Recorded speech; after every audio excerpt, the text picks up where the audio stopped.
In this episode of Ororua, Awhina Tamarapa is joined by Shane James, no Muaūpoko, no Rangitāne, no Te Arawa, no Ngāti Kuia, as he speaks to his experience over a long period of time in caring for Taonga Māori. Shane's passion for mahi and caring for Taonga created by our tūpuna has led him to study exquisite examples of artistic excellence that are held and cared for by the team at Te Papa Tongarewa. As a carver and curator of mahi Shane has carried the mātauranga he has gathered, so Māori artists who are researching the artworks of our tūpuna can benefit from his wealth of experience. Nō reira e te iwi, whakarongo mai.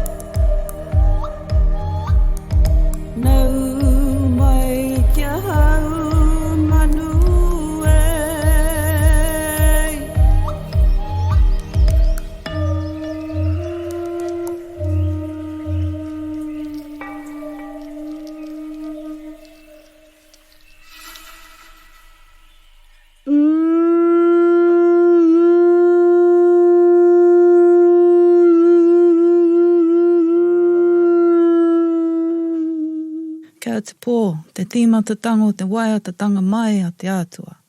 Ko te ao mārama, ko te ao tūroa e. Tēnā koutou katoa, e rau i ka mai ana te pūkaitango o tāne mataraukiri. Ko Awhina Tamarapa tōku ingoa, kei te whanganui a tara ahau, māua ko tōku hoa, te whetū o te rā, ko Shane James. Tēnā koe Shane. Kia ora. Kia ora koutou. My name's Shane James. My iwi affiliations or my ancestral affiliations are with Muaūpoko, Ngaitahu, Te Arawa, Ngāti Kuia, Ngāti Apa, Rangitāne, Ngāti Rārua, as well as my Southern England ancestry and Norwegian. I know that through my DNA test. I grew up in Whanganuiatara, Wellington. Been here all my life, and I work at Te Papa Tongarewa as a kaitiaki collection manager. Ooh, no ngā hau e whae hoa. Ka mai te wehi. Thank you. How long have you worked at Te Papa Tongarewa? So I've been at Te Papa now for 17 years. I first started there as a contractor and then moved on to a full-time position as a kaitiaki collection manager, looking after the Māori collection, and that has developed into also looking after the large sculpture collection as well. And how did you begin your journey with Taonga Pūoro? My actual journey began at Te Papa Tongarewa. When I first started there were a number of individuals, Tamaho, Dion, Shane, Piscini and those. And of course yourself, Awhina, worked there as well. So there was a group there that were playing Taonga Pūoro, and when I saw them play it, I was sort of captivated by their sound, and I said, oh, bro, can I join? Can I play? So luckily we had a very supportive environment at Te Papa where we were very sharing of the knowledge that we had or had accumulated.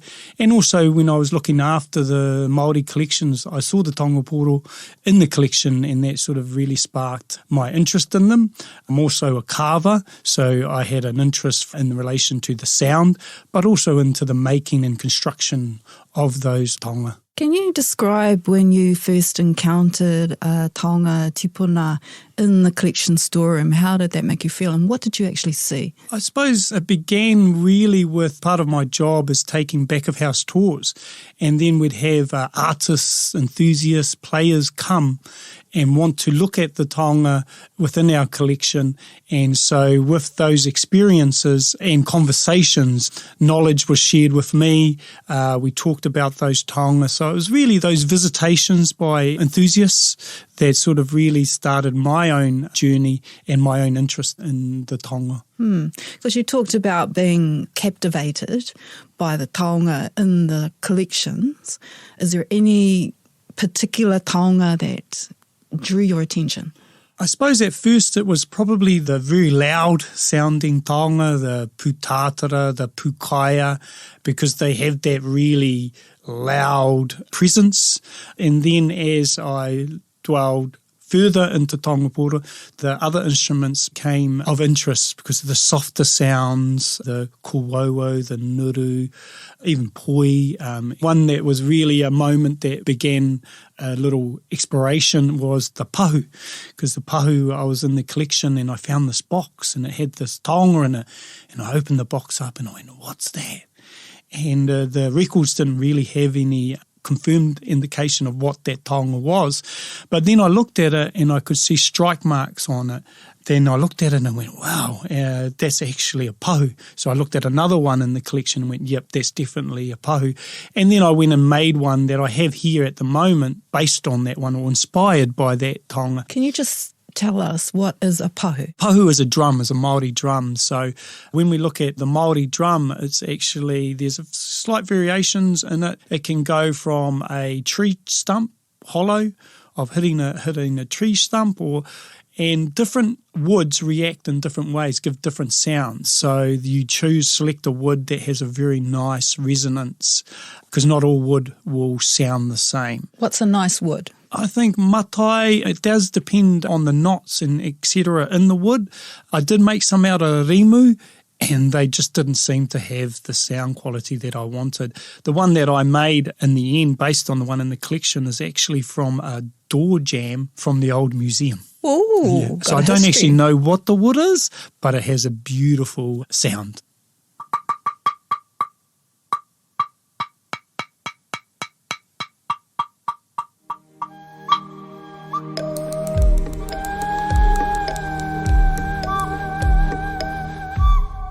The striker that you have there, is that wood too? Yes, I have a striker that is also wood. That will also affect the sound that you get. So you have to have those two components, the pahu, the drum, and also your striker or your drum stick, I suppose. This one I've got is actually based on rākau ātua from our collection, is from our tribe, Muaūpoko. So I really was captivated by that rākau ātua, and I made one based on that. So what I really like is that I'm using it in a new way, but it still has that connection for me. Awesome. You have quite a few taonga on the table here. You want to just talk a bit about each one if you like? So I have some here that I've made myself, and luckily with interacting with various people and also looking at the collection. So one I made was based on one in the collection, and when I first made an example, it didn't play very well, and it really made me think, it was the same dimension, same size. So then I took the one I made and looked at the one in the collection and I went, what's different? Why is this one not working? And what I found out, it was my internal dimensions were out. They were too big. So I lost the voice very easily. So that was really a eureka moment where I went, the internal structure of your Taonga Pūoro is important in relation to the sound. So it really enabled me to use the taonga in the collection to create a new one. And those are things that are very important. And because they're all handmade, they're very unique in their sound. It's like human beings. We all have our own voice and sound of our voice. The other taonga that I have here are from Te Papa's collection. They're from the Haumanu Collective. So they were gifted to the museum really in that early resurgence of looking at Taonga Pūoro and looking at museum collections to rediscover and make new taonga. They were gifted to the museum, but they were gifted in a very unique way that challenged the tikanga of museums, where these ones were to be collection items, but they were also to be used and played. So this is very a challenge for museums to have collection items that are also touched, used and played. And obviously over time, because of the playing, damage happens, but also life is given to them. You gain and lose in some ways, but what's more important than the preservation is actually connection and bringing them alive again so that they have meaning with us in our contemporary times. Awesome. Thank you. I'm just going to go back to something that you mentioned about the internal dimensions of a pūtorino. That would have been difficult, having to access the insides of pūtorino in the museum, right? Yeah, it gets really quite difficult to sort of work out what the internal area is. So, you might put a torch down there or your phone looking. And, so it was always quite a challenge to really find what the internal, you could see what the dimensions on the external are. I did do a project a number of years ago to X-ray. So we ended up going to GNS? Yeah, GNS. And they had a X-ray machine that you would see like at the airport. So we put some taonga through that, and that created some issues for us. How do we protect them? Because there's rollers. So we ended up putting them in this plastic. But really interesting from that, we got these internal dimensions. And I put a kōauau through.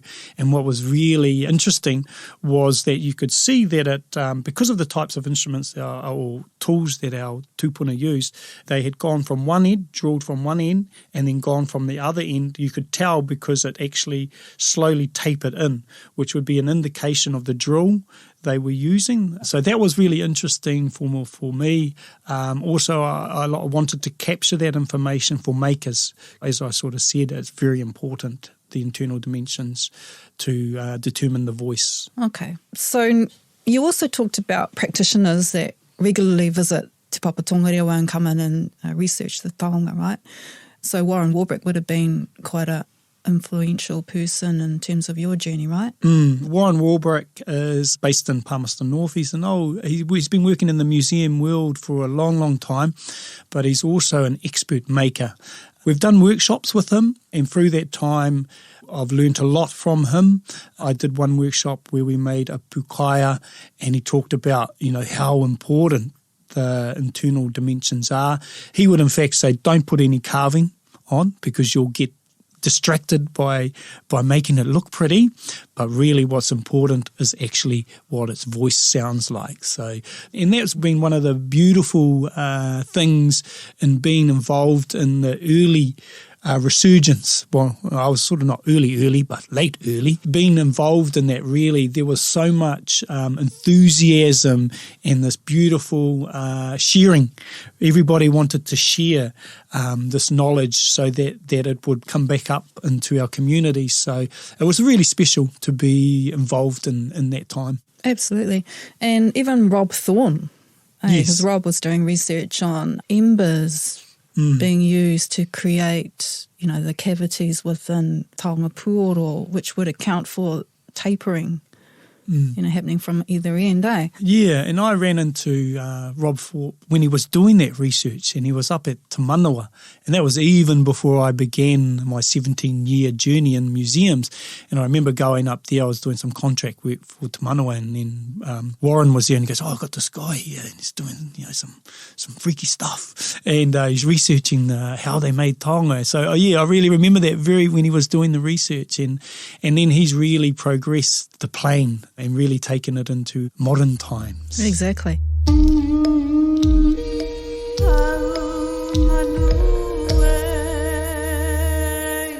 So we've talked a bit about the range of Taonga Pūoro that you yourself have made. Is there any particular area that you specialise in? I suppose teaching, so I'm continuing that teaching at Te Papa, so we're teaching new people. Shane Piscini, Dion and Tamaho have moved on to new careers and new adventures, and so I was just talking to you, Awhina, before we came in here, and I said I want to make sure that Taonga Pūoro have a presence in the future in Te Papa, so part of that is passing on to the next generation. So that's what I'm doing now, is teaching the next generation how to play, how we use it in our opening ceremonies and our pōwhiri at Te Papa. When we used to go out to other institutions, we became known, they'll have Taonga Pūoro and playing these instruments. So we became known as a centre for Taonga Pūoro. Mm-hmm. What's been your most memorable experience playing Taonga Pūoro for Te Papa? What has been good for me was doing the pōwhiri, the ceremonies we do there, welcoming people, also the matariki events that we played at. Most recently was the official ceremony where matariki became an official holiday or an official celebration for the nation, and just being part of those events. Also repatriation. One of my colleagues said, we're bringing tūpuna back from overseas. In some cases, they may find our reo slightly different from their time, but one thing that they would recognise is the playing of the Taonga Pūoro. So that was really nice to reintroduce or have those instruments in those really special events. Mm. We talked a bit about aspects of tikanga, that is ethics and the right way of doing things. You mentioned some research involving X-rays. In terms of tikanga, were there any challenges around that sort of mahi? Because it's very groundbreaking. One thing that was very interesting was working inside the collections in the whare taonga. In those early days, we would sometimes be playing Taonga Pūoro in those rooms. And then the question came from some of my colleagues is, should you be playing those in here? You could wake up the spirits. And that went, okay, so I had to really think about that. I went out and talked to some people that I respected and said, hey, look, this question was posed to me, whether it was appropriate to be playing these instruments in this sacred space. And they said, yes, it is the voices of our ancestors. And then I went back to my colleagues, that question, and I said, well, I went out there into the community and asked these questions, and they believe that it is appropriate for these instruments to be played in appropriate ways and appropriate circumstances. So one way that we do that now, when you enter those spaces, we do a karakia, and that acknowledges the physical elements, but also the spiritual elements within those collections and within those taonga. So I would start playing either a pūtātara or pūkaia, because my understanding is that our tohunga used those in times of old as another way of communicating with the spiritual world. That now has become part of how we welcome people into that space. And whenever I bring someone in to do that, I actually explain how this is actually important, because we're reintroducing these taonga back into our consciousness, and then reintroducing them back into our tikanga as well, because they went dormant for a while. So for many people, they haven't seen these or heard these instruments played in a traditional or contemporary traditional context. I remember one person, when we were doing one pōwhiri, we were playing the pūtoreno, and one of the visitors coming, kaumātua, posed the questions, why were you playing a pūtoreno when you're welcoming into a space, because those are used at tangi. And that really, I went, okay, that's an interesting. So once again, I went out and talked to other people and went, what's your thoughts on this? Because this issue was posed to me.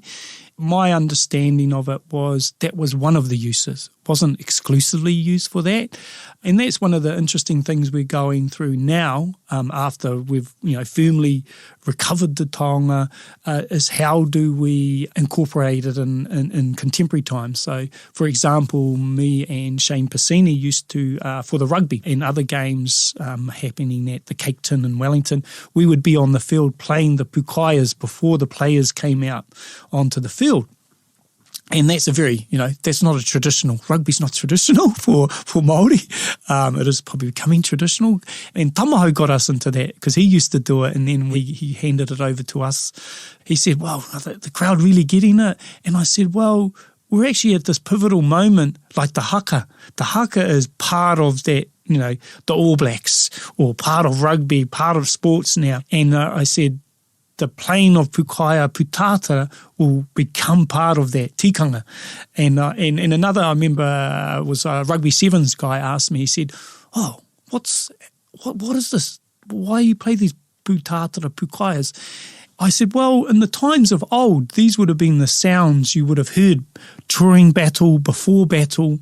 And so if you think about it, the sports field is the new battleground. And so I said that's where it's symbolic. It's actually announcing this challenge or this event that's going to be happening between two opposing teams or opposing tribes in the old days. All right, cool.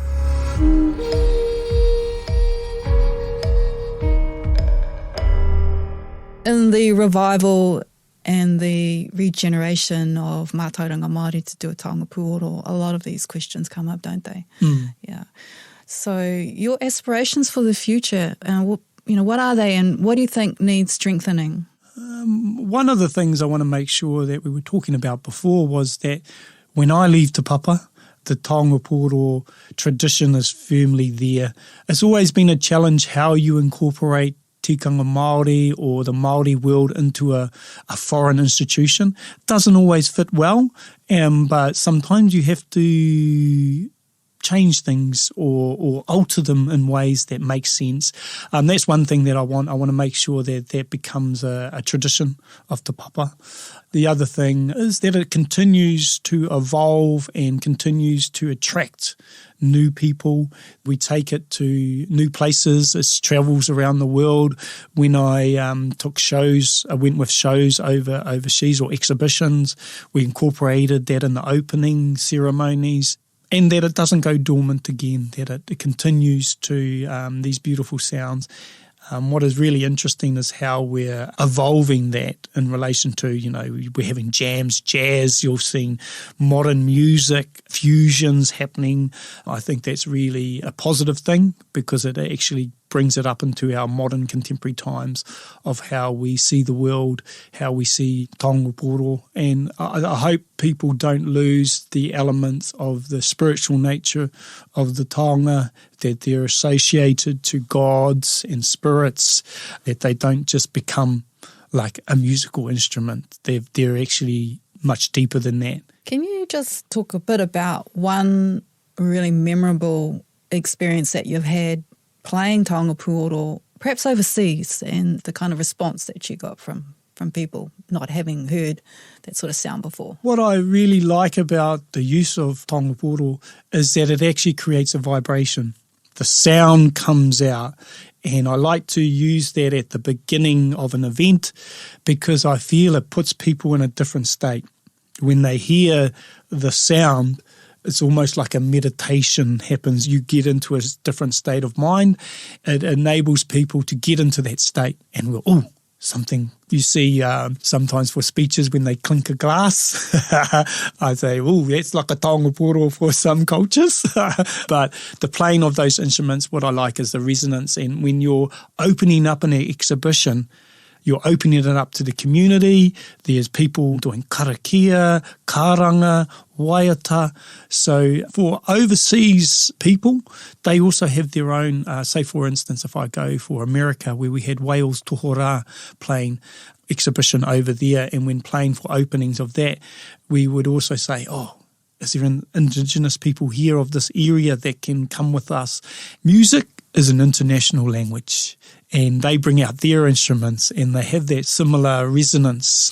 I've had jams with Native Americans, they're playing their flutes, we're playing our flutes, so with Aboriginal people as well. So, you get this connection through all cultures.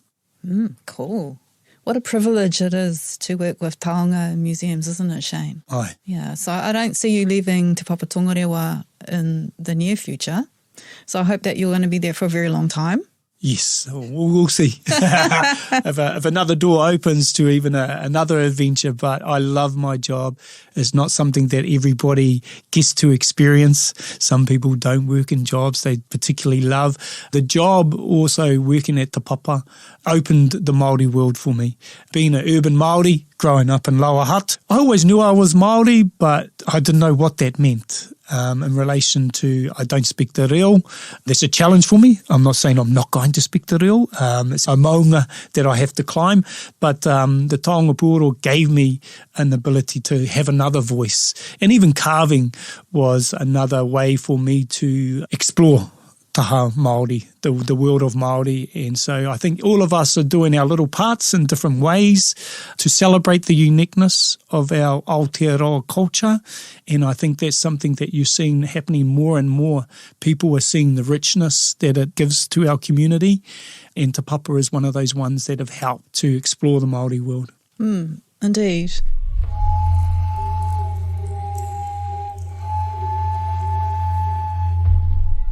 Do you have any final tips for people who are either wanting to learn how to play or learn how to make Taonga Pūoro? Yeah, it's very important that when you're going on this journey that you have your own instruments eventually. So usually in the beginning, people are lending new ones to play and teach you. But after a while, you need your own to sort of grow, because they do have their unique voices, like there are taonga, some haumanu taonga and Te Papa. The one that I have here, Pūtorino, I really I wasn't able for a while to be able to get a nice sound. And then I went back to it, and now I love it, and it's got a real special voice. So that's important on your journey, is to get a taonga. And actually making your one is very good. There's various wānangas and people out there training people, teaching people. You just got to, put that voice out there, and when you put that voice out there, it responds to you. I even teach every now and then in my garage at home, because I see the value in having your own instruments. And they can, if you want to buy them, they can be relatively expensive because they take a lot of time to make. Making your own is a good journey, but it's also good to support those artists that are making taonga. And there are artists that have put a lot of work into them, so when you get their instruments, they're beautiful. So like even for Pūtorino, some could be really good at kōkiri some could be really good at te wai o te hene, have different instruments too. So even at Te Papa, when we've got a large group, we'll listen to the different instruments and go, oh, this one goes really well with this one. Oh, that one doesn't sound good with this one. So as you explore or play Taonga Pūoro, you'll get an ear for it. And luckily we had great teachers over the time that have taught us. Richard Nunn's told me a good one. This is like, sometimes a little is enough. And so that's an interesting thing when you learn, you want to play long and for a long duration, but sometimes it's just those really subtle sound is beautiful. Mm-hmm. Would you like to just play a couple for us before we finish? I've got one pūtātara, and this is a good example of when you make one. I made this pūtātara and played it, and I thought, it doesn't sound very good. I think I've done something wrong. And then I gave it to Richard Nuns and went, look, I made this pūtātara. Can you have a go on it? I think it's pakaru. It's not working. And he played it, and he goes, no, it's not the taonga, bro, it's you. So I actually then thought, okay, I can't use that as an excuse. So, but now I play it and I love it. It's got its unique voice, so I'll give you a demo.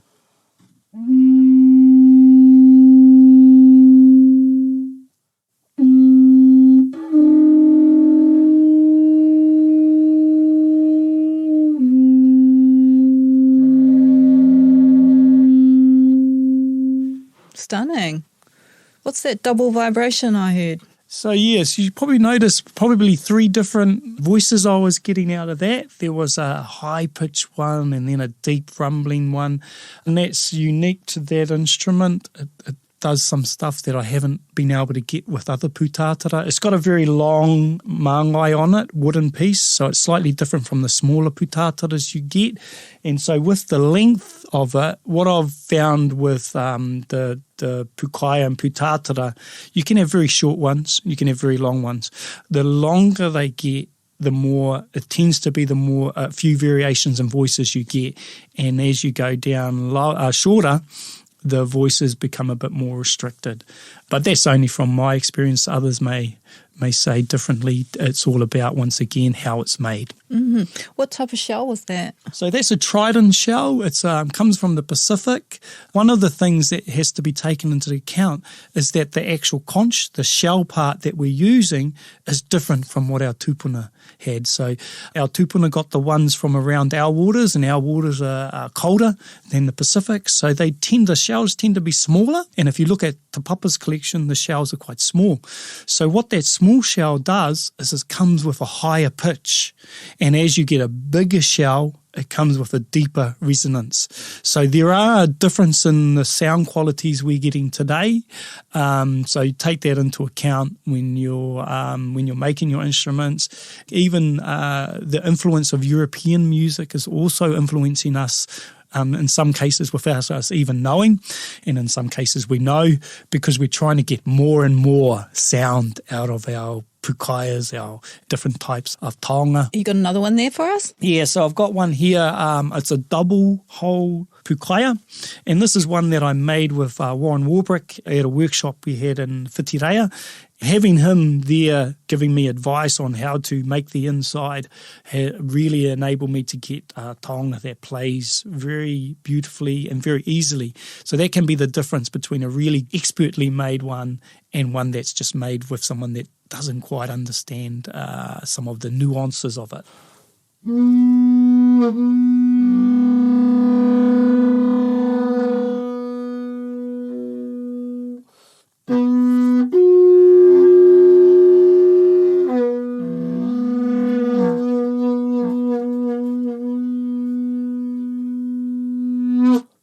What I'm doing in the playing of that pukaia is altering by using my mouth the intensity of my blow or the lack of intensity, even moving the pukaia around to get those variations. And that's what I'm teaching our newbies at Te Papa, that just don't blow it like I remember in the old days when I was first learning, I called it the honking horn, where we played and we tried to be loud and it sounded like a cacophony of cars, a car jam. But over time, we've looked at it more in depth and got those beautiful voices.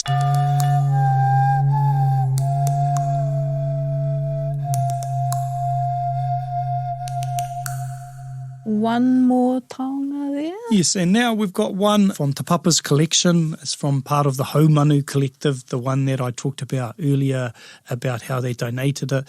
This one's a nuru. It's from whale bone, made by Brian Flintoff, the carving. And what I really like about this is a good example of how your material can influence the sound. Now with bone, it seems to be a little bit easier to play than the wooden nurus or kōauos, and it also has a very clean, crisp sound. So that's where material, the type of material, the type of wood, bone, wood, influences the voice.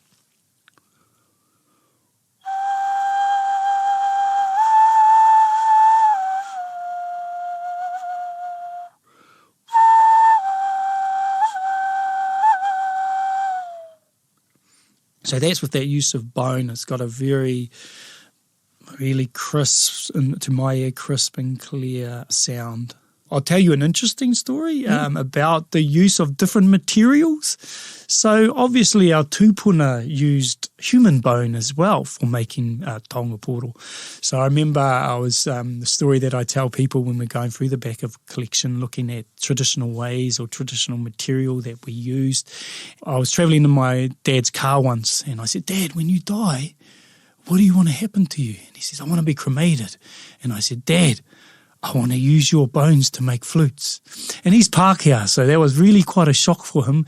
And he didn't answer me till 6 months later, and he said, "Yes, you can use my arms and my legs to make flutes." So then I actually researched to whether you can actually do this in contemporary times. So I rang up I rang up a funeral parlour, I rang up the Ministry of Health, and then they said, and I said, look, I've got quite an unusual request. I said, when my father passes away, I want to use his bones to make flutes. They said, okay, we'll ring you back. I got rang by a lawyer. He said, what did you want? Okay, I'll get somebody else to ring you back. Long story short, I got rung by another gentleman and he said, actually, you can do this under the Human Tissues Act. It's like when you donate your body to science or your heart, your body organs to save somebody else's life. And he said the criteria is that the person has that as a request in their will, and also that it is removed in a way that does not cause offence. And part of what I was talking about was that is about actually old traditions. How do we keep those old traditions alive? So I'm giving my bones to my children so that they can be made into flutes, because it will be an honour for me a part of me to be around, and I like to talk a lot. So even when I'm dead, I'll still be making sounds, but it'll be through my bones. And so, this is an interesting journey for me. So, and hopefully my children will appreciate that. They think I'm already weird. They think I'm a weird dad, but I said to them, this is your inheritance, and you can pass it on from generation to generation. Interesting kōrero, very deep, very hohonu. Just to finish, is there anything you would like to say in terms of Taonga Pūoro? Probably I would like to thank the many people that have contributed to my journey, and there have been a lot, the many people that have run wānangas, that have listened to my questions, because I wouldn't be here today, I wouldn't be here playing the instruments that I do today without their contribution. So thank you to all of you. You know who you are. Some of them are still here in this world, some of them are in another world, but thank you to you all. Ka pai. Ngā mihi nui kia koe e hoa. Miharo tō kōrero, ngā mihi nui. Kia tau ngā manaakitanga te mea ngaro ki runga ki tēnā o tātou. Kia mahia te hua mā kihi kia toi te kupu, toi te mana, toi te reo, toi te aroha. Kia whakamaua kia tīna. Tīna. Haumi e hui e. Tāiki. Ka pai.